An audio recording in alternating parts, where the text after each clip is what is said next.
Hey, what's up, guys? Real quick. Tomorrow I'm gonna post the second to last of Down Dominion. Haven't done too many videos because I've been a little busy, getting real busy, getting ready for the next comic to come out after that. I want to make it happen right after. I keep hitting you with content, son.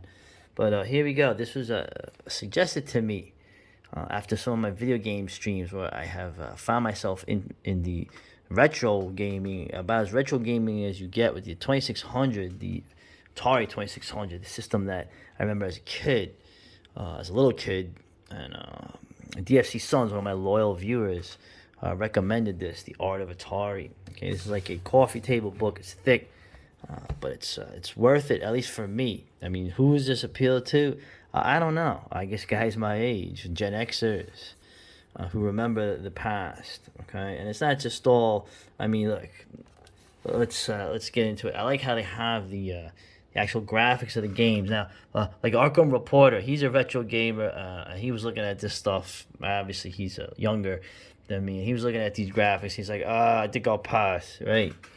The graphics were primitive for the time. Okay, even in the arcade, you had better graphics at this point, but this was a home system. This is an idea of they were trying to get something that could be mass produced and have some kind of playability.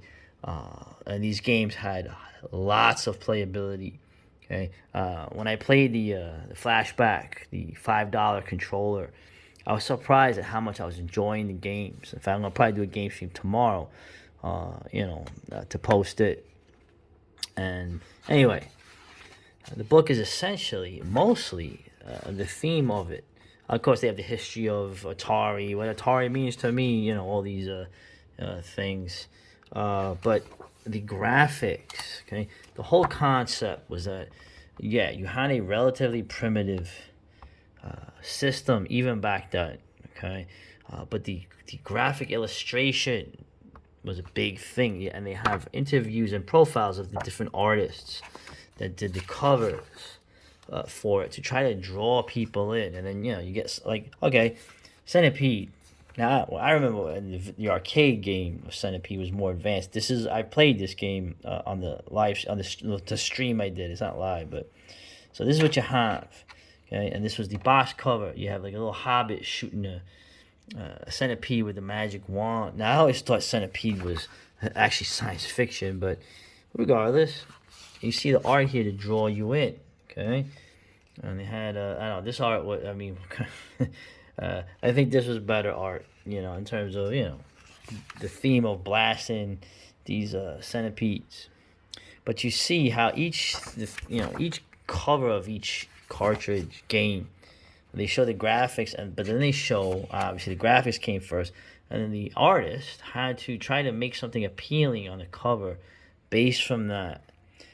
Some people think maybe it was a bait and switch, like you have a really lurid, cool poster for a low budget horror film, and then the horror film's not as impressive.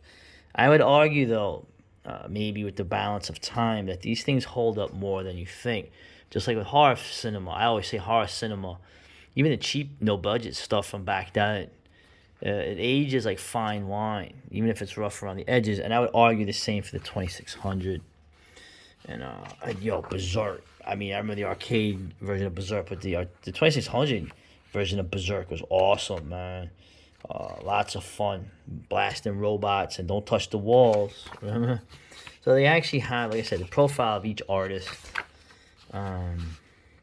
Warlords. I remember that. That was a paddle game.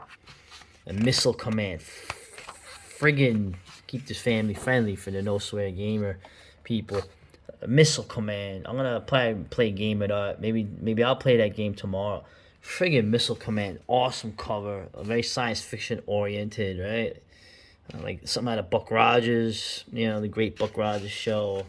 But Missile Command, remember, Missile Command was. We were living in Missile Command back then in the 70s and 80s.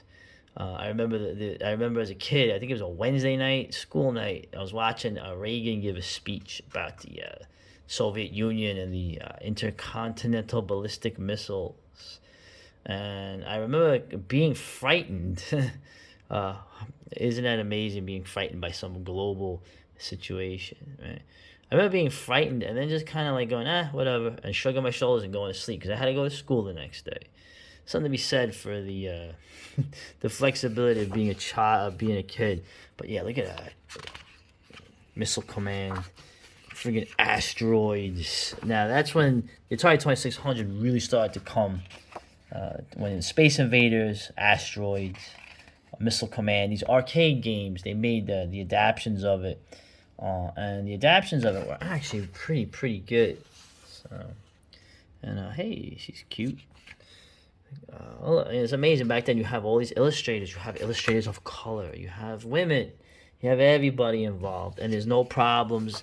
Everybody's getting paid, and everybody's being artistic. And a little note here. This game. Okay, now a lot of the Atari games, right? I mean, they had friggin' steeplechase. Bro, you kidding me? Where I grew up, used to be an area where you had a horse track and all that, but that was like 1898 or something. They had games like steeplechase, hangman, all that, but a lot of games that were just kind of poker, fun with math, stuff that I would never play. But this game, pinball, it looks like it shouldn't be fun. This is the illest game. This is one of my favorite games right here. The video pinball, man. This game was so much fun as a kid, and I was playing it on one of the controllers, and man, it was just as much fun playing this. What else we got? Of course, Space Invaders, man. I know these games seem silly to you younger folks, right? Yeah, Othello, right? That's what I'm talking about. Golf, not. I was more obviously into like the more exotic games, but pinball was great. So anyway, this whole thing is just amazing. They actually show the art that was used. They show the art, the alternative art. You see airbrush, right? Paint. These guys were really, and gals, these guys were really up there. This dude here was Hiro Komura, Japanese American. He had a very interesting hybrid style. He did a lot of the covers that were pretty good. He actually did the E.T. cover. I remember this game. Right? The video game Crash of '83. It was interesting. He has a little thing in store here. Steven Spielberg, one of my favorites.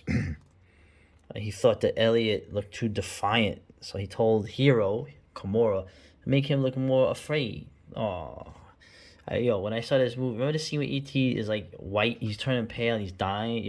I cried in the movie theater. Who didn't cry? So anyway, Dig Dug. Oh man, actually the 2600 version of Dig Dug is really good, man.